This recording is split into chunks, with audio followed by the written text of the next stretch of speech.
This is Cleveland's Team, a baseball history podcast. A regular look back at professional baseball in Cleveland from 1901 and beyond. Now, here's your host, Guardians team historian, Jeremy Fedor. Hey Guardians fans, we are back with the podcast. It's been a while, but during the season, I was able to sit down with alumni that were in town from the 80s, 90s, 2000s, and record some great interviews. Now this week, we're going to start off with Cleveland's all-time saves leader, Cody to talk about his career in Cleveland. Hope you enjoy. Like I was saying, kind of a harmless, just going through your career with us, and even going back to the beginning. So back high school, I was doing my deep dive, football, baseball, out in Florida. When did baseball kind of stick out to you as your future goal?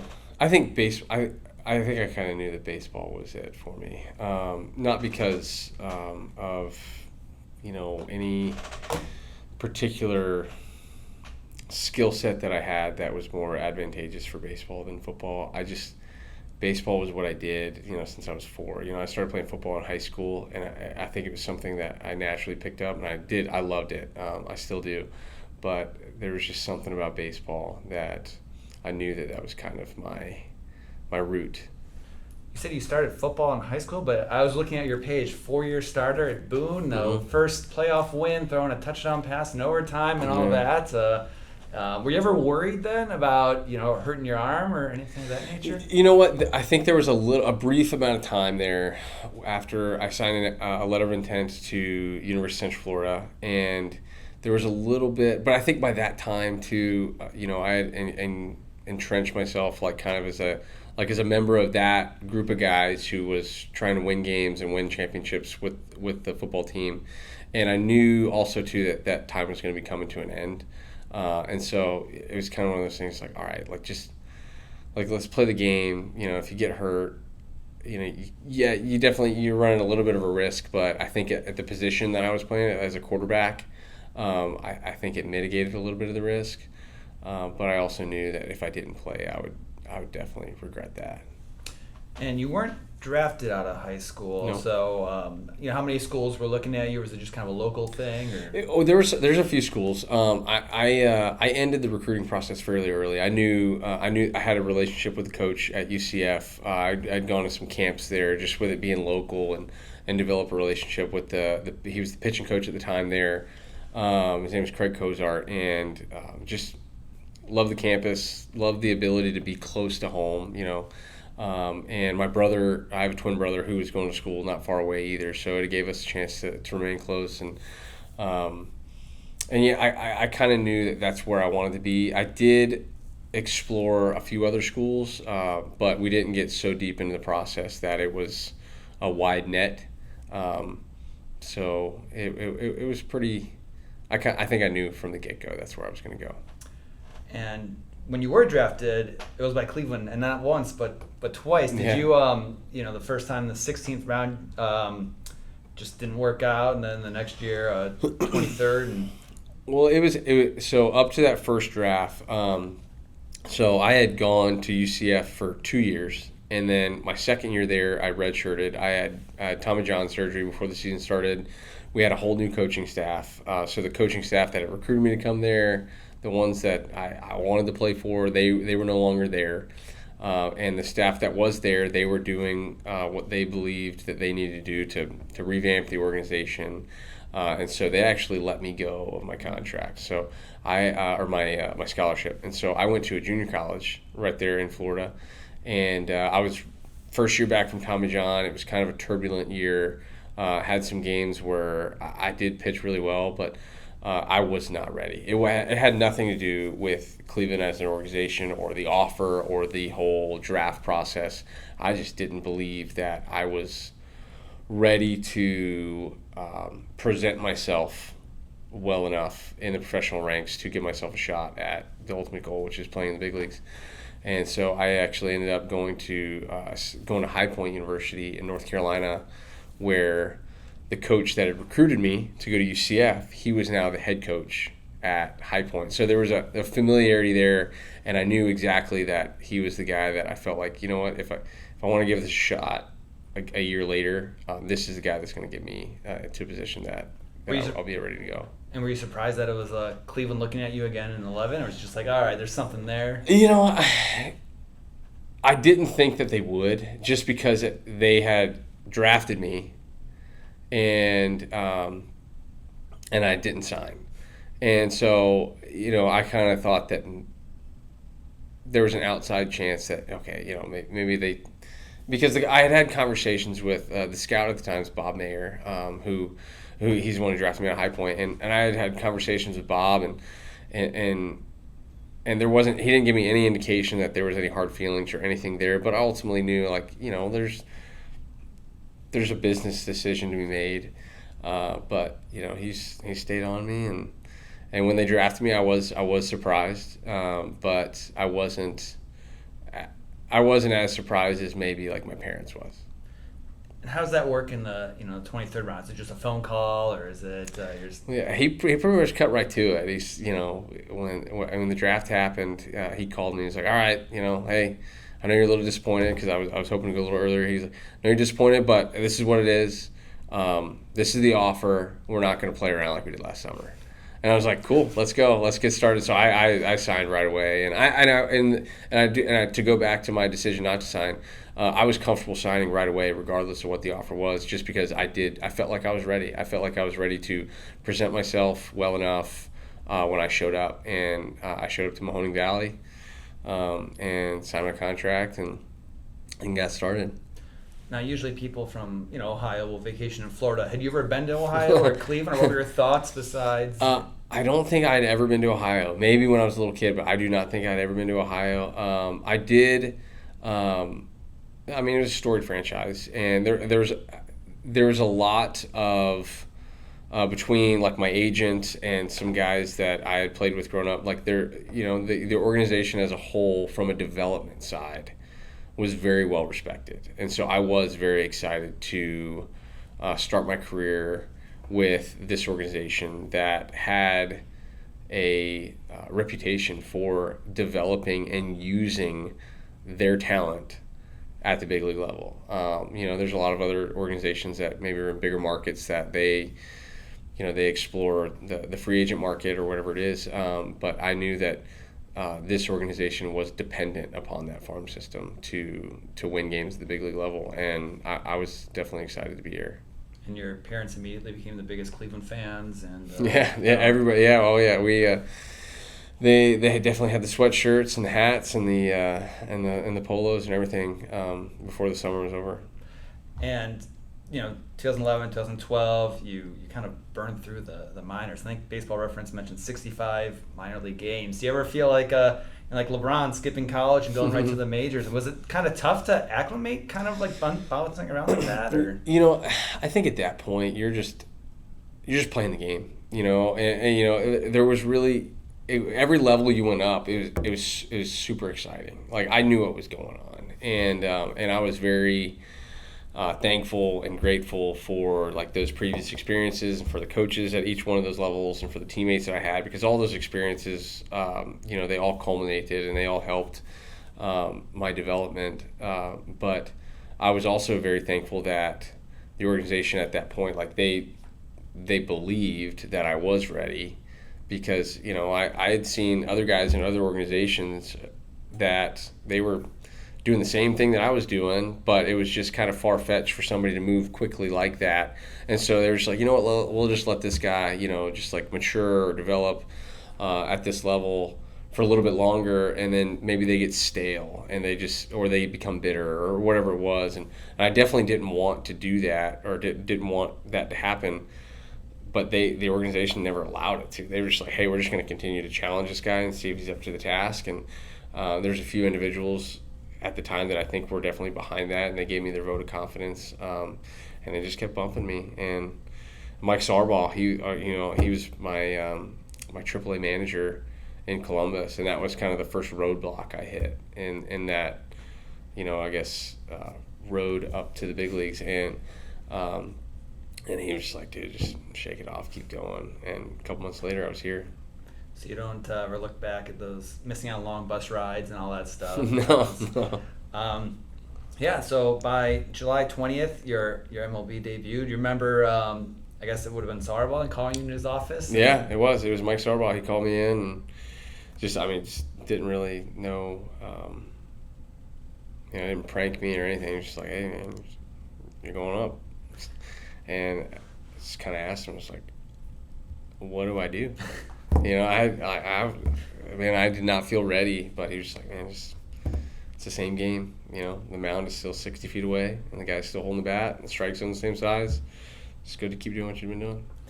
And, with that, most guys I've talked to, usually when they get to the majors, there's guys they had played with in the minors already there. But, again, you were in the minors for a cup of coffee. Who did you kind of gravitate to, or did you have anyone took you under their wing? You know what? There was one guy on the team that I had played with in AAA that year. It was Zach McAllister, and he was up. And then there was another guy who I really looked up to, a guy, Joe Smith, who we had the same agent, and I'd come across him. I'd pitched in a couple of games in spring training, and I'd met Joe and chatted with him a few times through our agent, just some functions and those games in spring training, and he was in the bullpen at the time. He was kind of the veteran presence down there, and he also had a very similar kind of rise to the big leagues. He was very young, straight out of college, and he went to a team that was very seasoned in the New York Mets at the time,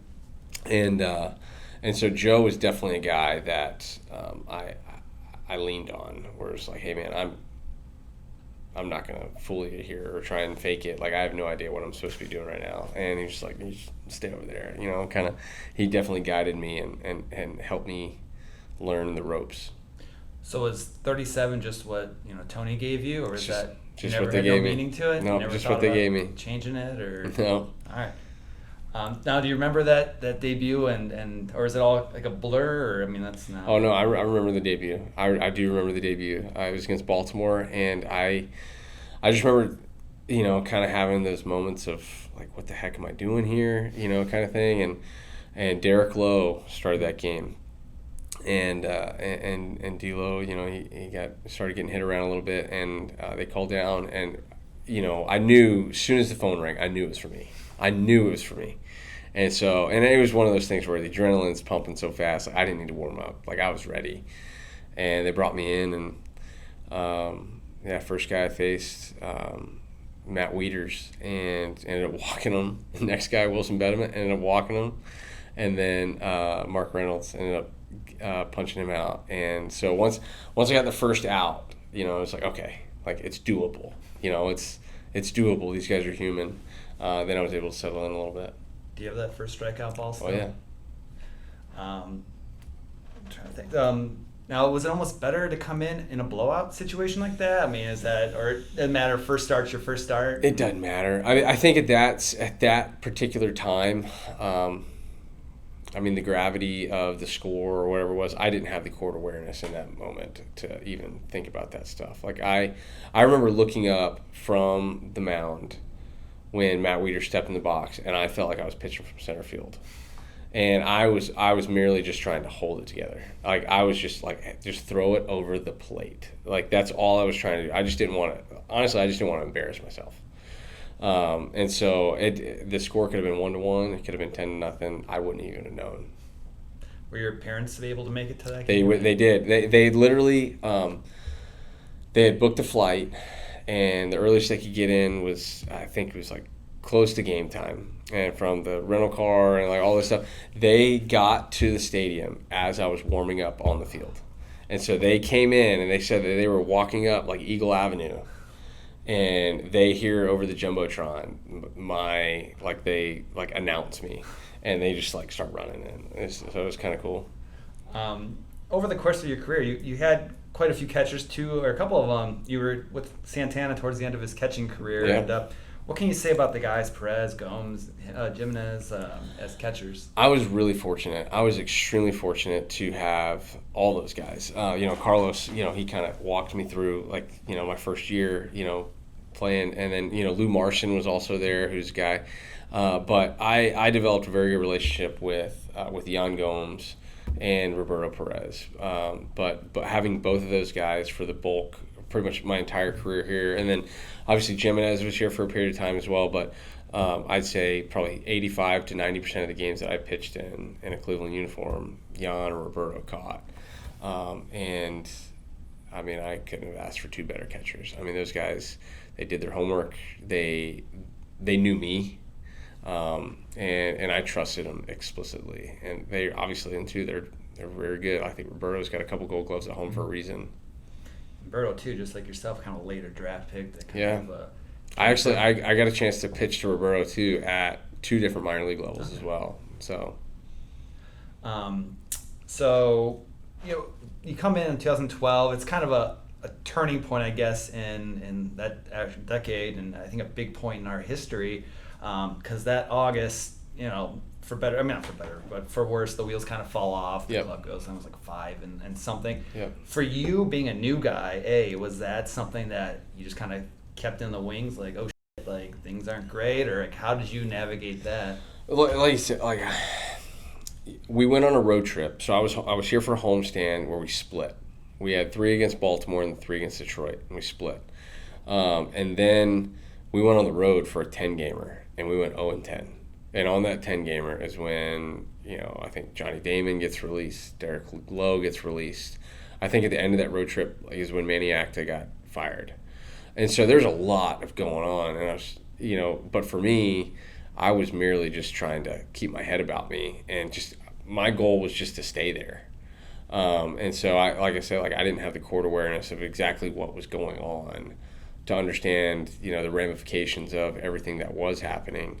I was merely just trying to, be ready for the next day. But at the same time, when all these guys were getting let go and all these moves were getting made, Corey Kluber gets brought up, and, all these other guys that I had played with in the minor leagues and had relationships with, they were all starting to make their own presence felt in the clubhouse. And so, it's kind of bittersweet for me because we were losing games and guys were losing their jobs, but at the same time, this kind of next wave of players was coming in that we were all trying to figure out together if we were big leaguers or not, basically. And that kind of brings me to another point is, it seems like it was that wave of new guys coming up. And you kind of had a front row seat then for the next few years to watch guys like, Kluber really become one of the top pitchers in franchise history. I mean, that stretch he had was phenomenal. And got to see a little guy named Jose Ramirez, kind of come out of nowhere, a Kip, Masterson. What was it like to kind of be around those guys and really watch a lot of them develop into stars? So the guys that were here before me, so it was like Lonnie Chisenhall, Jason Kipnis, Carlos Santana. They weren't, especially Kip and Lonnie. They were kind of like just getting entrenched in the big leagues, and then Santana was a little bit before them. But then the next guys, like Kluber had a little bit of a taste in 2011. He got called up. McAllister was up.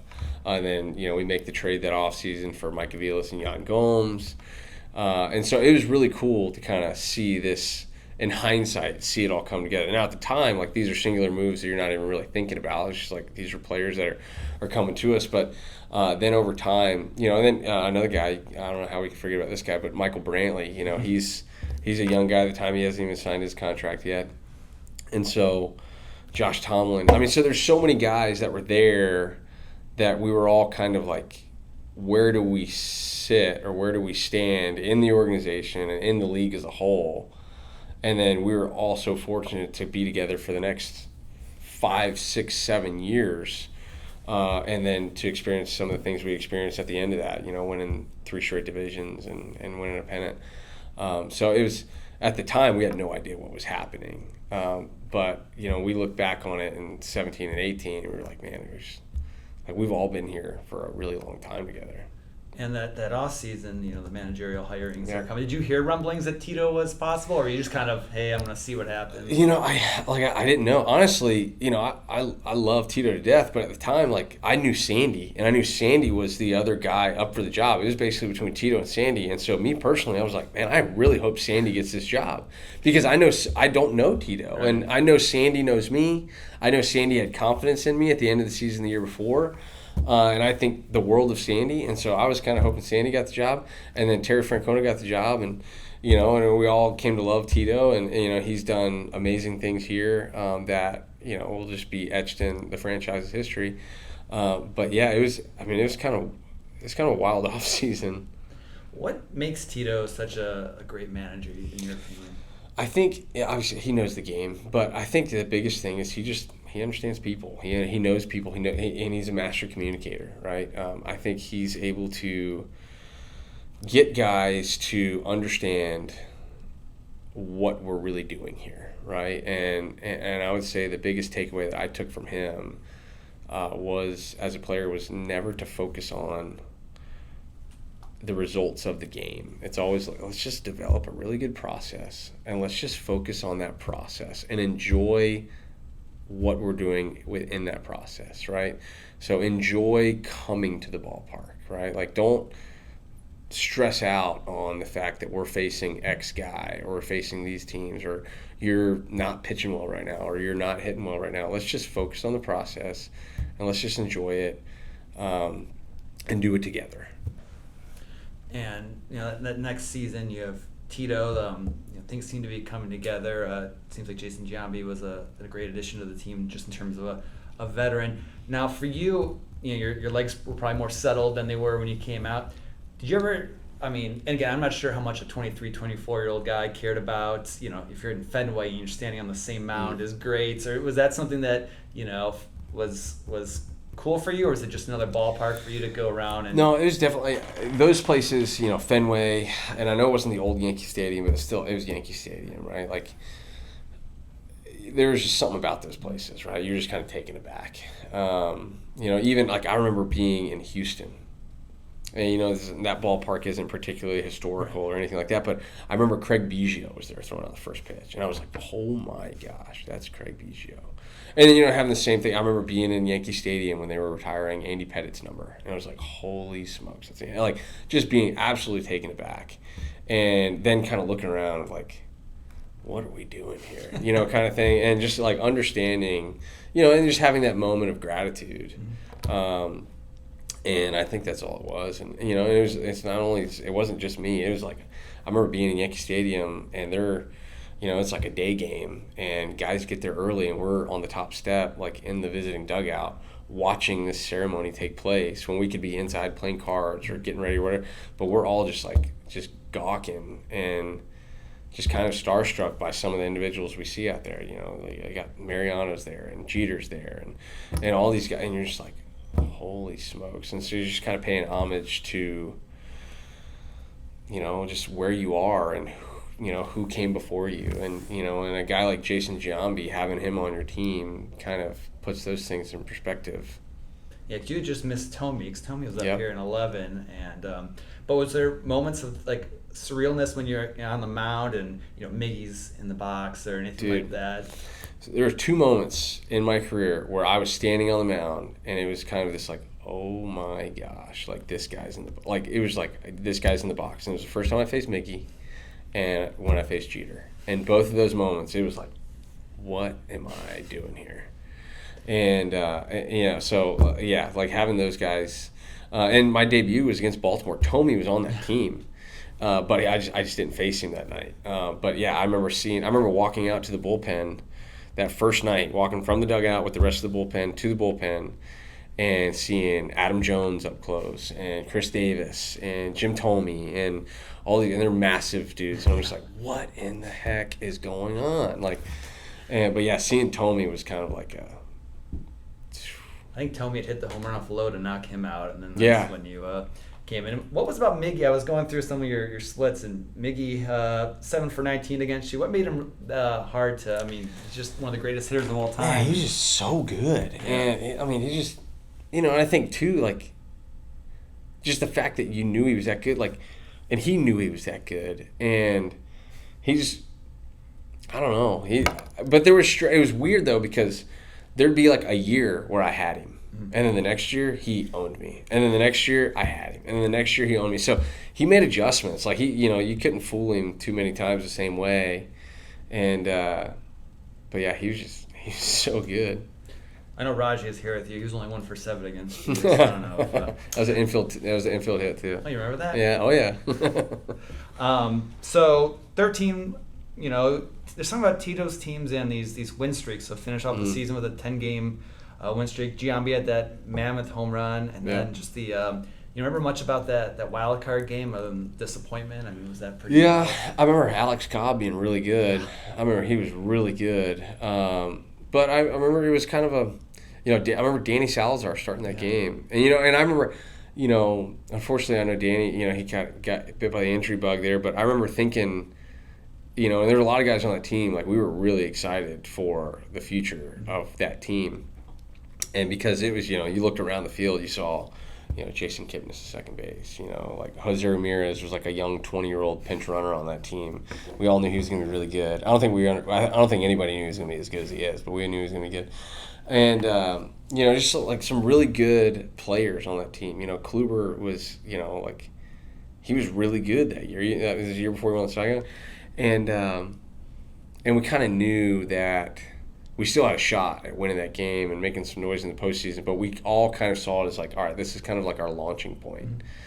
And then the next 2 years were obviously they're just disappointing. But at that moment, Danny Salazar's on the mound, and we kind of just like, man, we got Kluber, we got this guy, and we're just like, we got a shot to be really good. And so we lost that game, which hurt, but I think there was also an era of like, this is just the beginning. I was trying to find it. I thought I had your first save written down, but do you remember? Detroit. I mean, was that Mother's Day, Detroit. Something that's you thought going into the majors, like I got what it takes to be a closer. I mean, that's a special breed to be a closer. Is that just something that? I never thought about it. I never thought about closing because I never done it. Like in college, I was a starter all the way through, and then in the minor leagues, there's really no, until maybe AAA, there's no set closers role. There's kind of just like, hey, let's just go get outs, right? And you're hoping that you play yourself into a role where you're just a dependable, reliable option in big-time situations. And that's all you can ask for as a bullpen guy, is that your manager trusts you enough to when stuff starts to hit the fan, you're the guy that he wants to go down there and grab. And so that's why, toward, end of my career, we had arguably at the time that he was the best reliever in baseball, and Andrew Miller, and he wasn't closing games for us. That doesn't mean that he wasn't the best player on our team or the best reliever in our bullpen or the best reliever in baseball. Because he was the guy that when it was time to win a game in that situation, Tito was calling, we used to joke around. We're like, remember the old Staples commercials where they hit the easy button? That's what he was. But, that's what that was every guy's goal, is to be that. 16 rolls around. Now, was it? I'm just spitballing, but the Royals from 14 and 15, 2 World Series, was that helpful to see them that much and be like, why not us? Or is nothing that? I don't think we thought about it that way. I think we did think about it in the way of, we used to beat these guys a lot, right? And we've seen these guys. Like, if you're looking at it from an individual perspective, they had a good team. They had a really good team. They had really good players. But the difference between when they were really good and when they weren't making the postseason wasn't a huge difference in the addition or subtraction of players.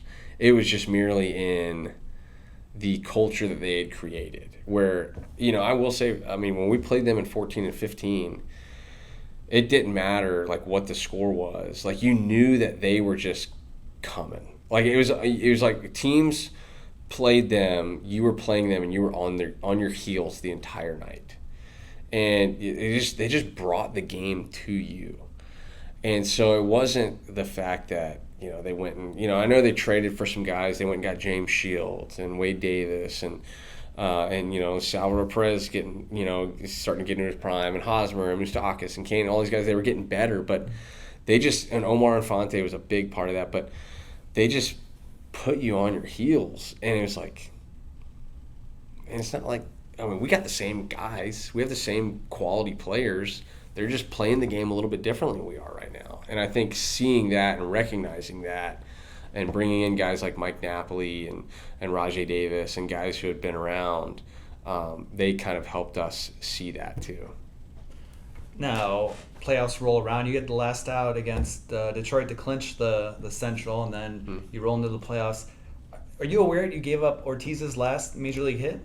No, I was his last at bat. I walked him. Well, in game one, he had that double too. In the I think that was his only hit in the playoffs. Was it? Yeah.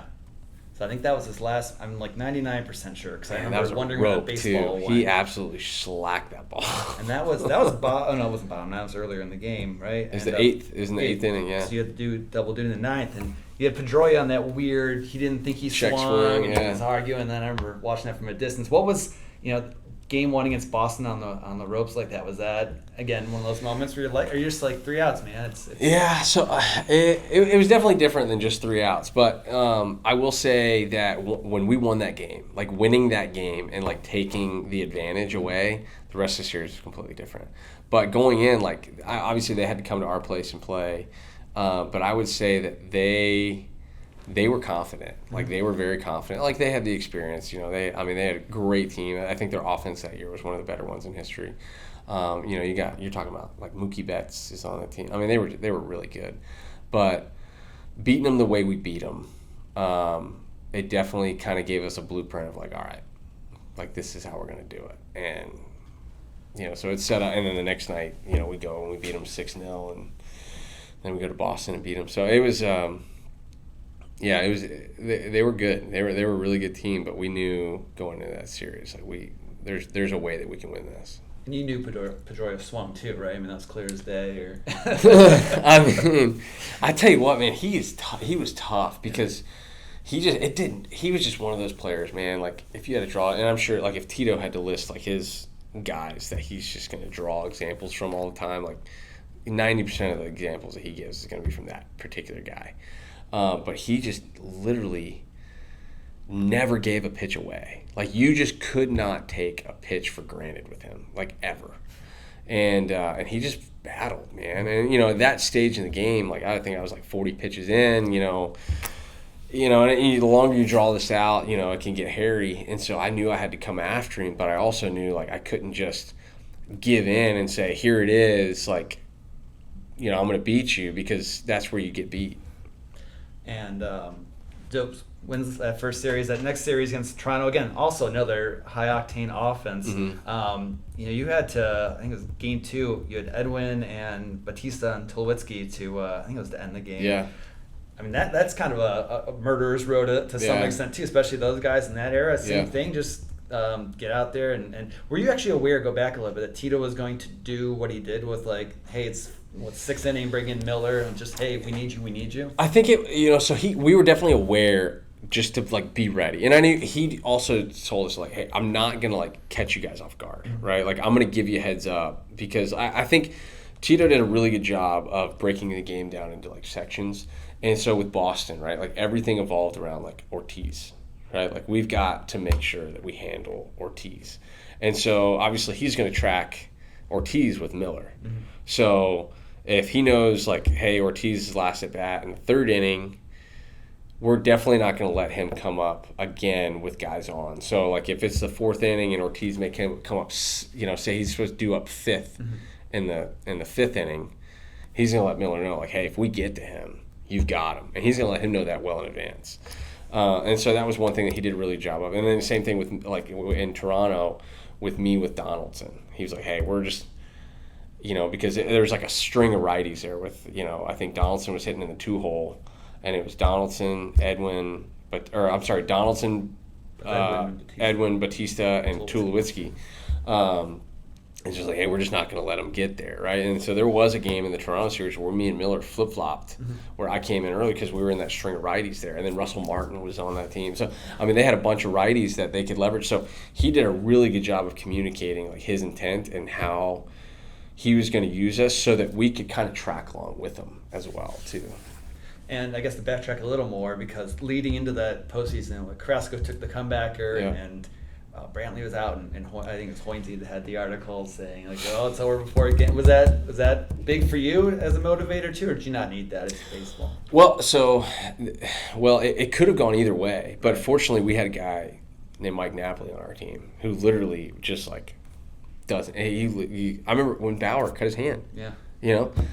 And he just, I remember guys were looking to him like, what the heck, man? Like, how are we going to, like, overcome this? And he was just like, we'll figure it out.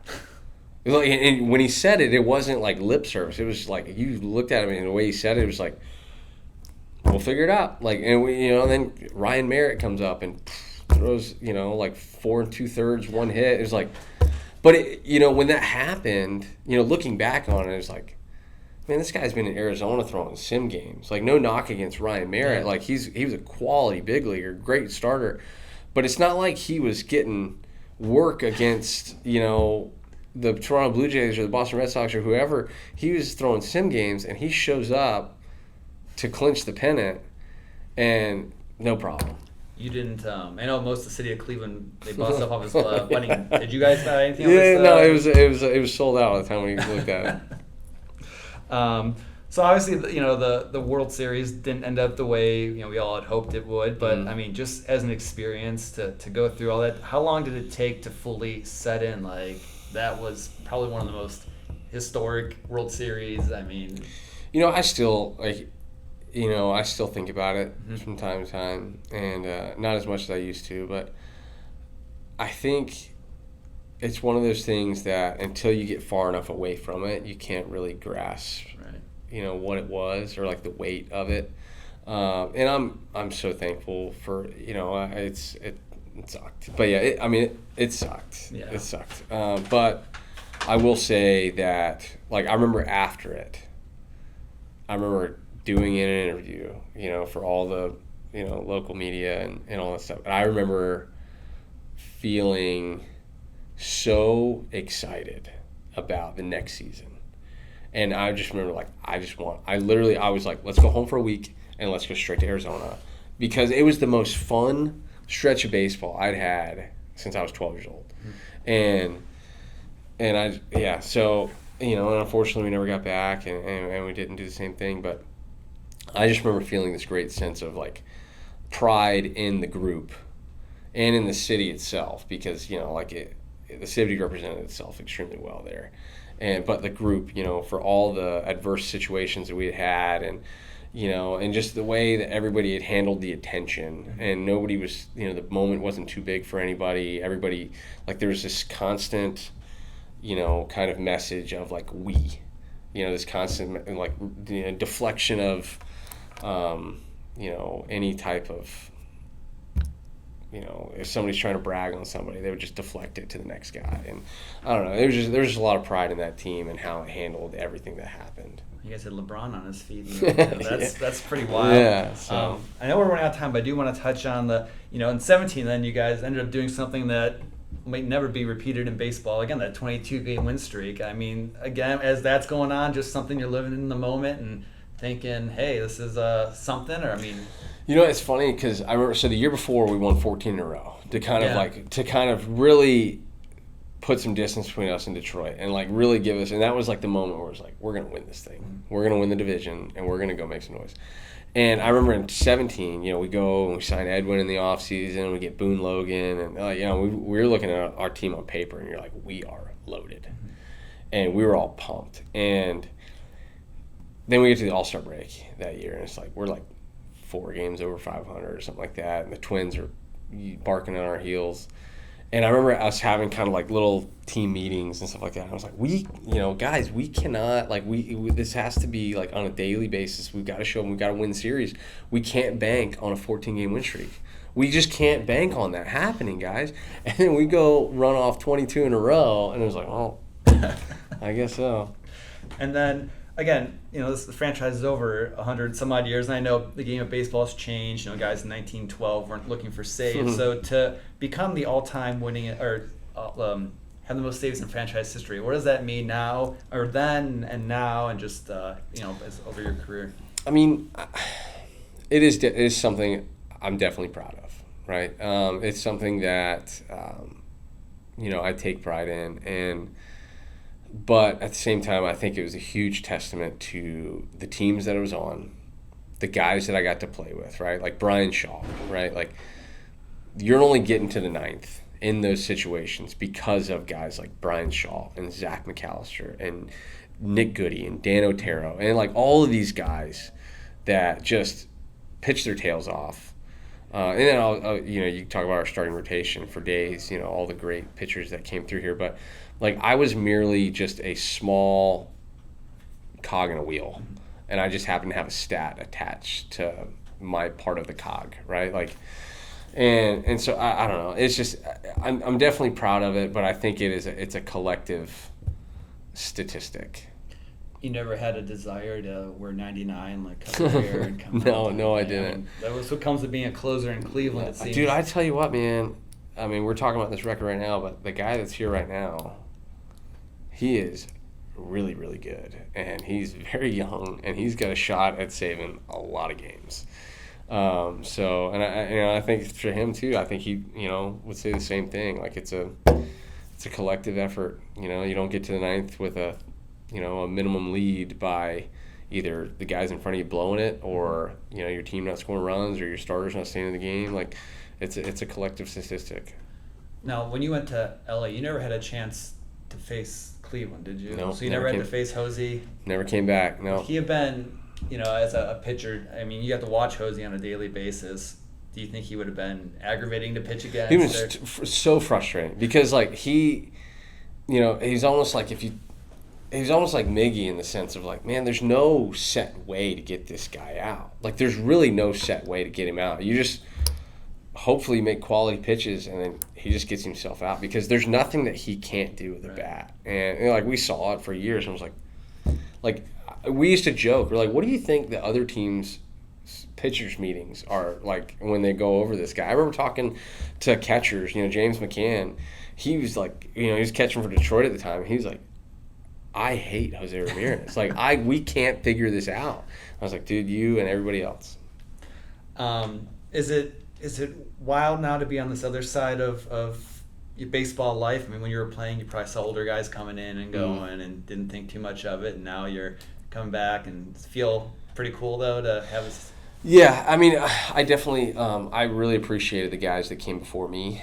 And, getting to see guys like, Mike Jackson and Jim Thome and Baerga and, all these guys, right? Like Rafi Perez and, and the guys that just, took care of the game, right? And hopefully, the guys that are playing now, hopefully they feel like I did my part in taking care of the game. But I'm grateful and I'm thankful to be back here to just help represent the organization that they're very much the face of.